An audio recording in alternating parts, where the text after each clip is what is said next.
Hello everybody, this is Peter. It's Sunday the 31st of March. This is a sign I haven't seen before.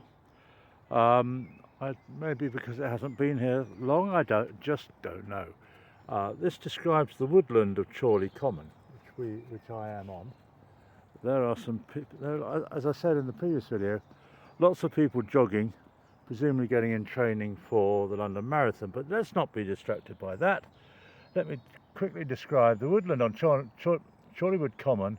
Is predominantly composed of English oak and silver birch mixed with other occasional species including holly, yew, rowan, beech, ash and sycamore. Trees cover nearly half of the common, but it has not always been this way. The woodland largely took hold 60 to 70 years ago after regular grazing by the commoners' livestock ceased and the open heathland landscape started to be crowded out by trees.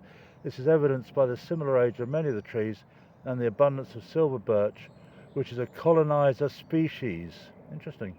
Being one of the first trees to take hold on open ground. Then it goes on to talk about the birds and possibly the bees. I don't know, but there's some pictures in case you're unaware of what certain birds look like.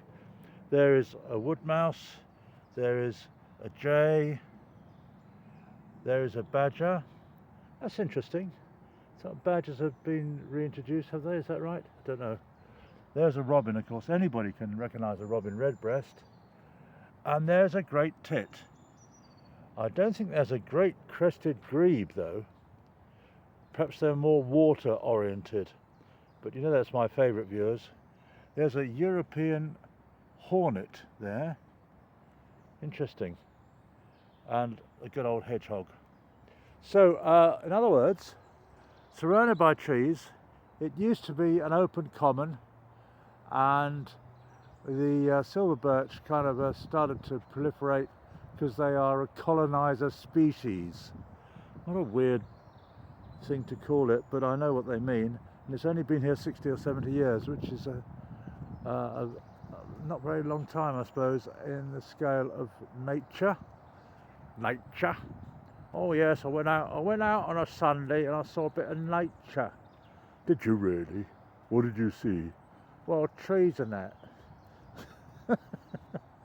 We don't need Peter Cook and Dudley Moore as long as I'm still here.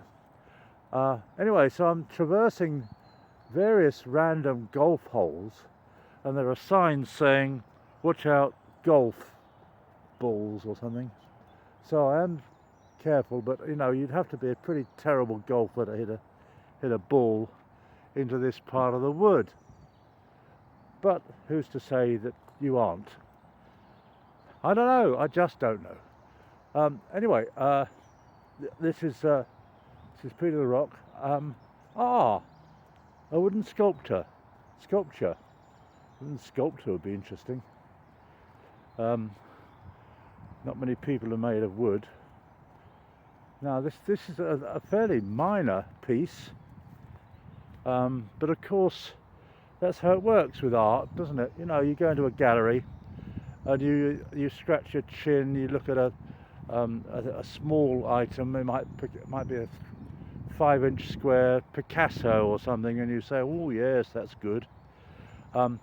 Here is a woodpecker, and to help us realise that, it has the word woodpecker written next to it. And you sometimes hear them. They're wonderful to hear because their tap tap tap tap away at the wood can be heard for hundreds of yards around, but you can never quite pin down where it is. I'm fascinated by that. So whoever did the woodpecker probably had enough of sculpting, or maybe there isn't enough tree left, but it's interesting. It's always interesting to walk around and see new things, which is what I do. Over there is a house by a hill, a road up a hill, short road. I'm going to go up there because I've never been up there. Okay, so there's Peter the Rock continuing my exploration of Chorleywood, the common, the wood, and a few other bits and bobs. Thanks a lot for watching. Cheers.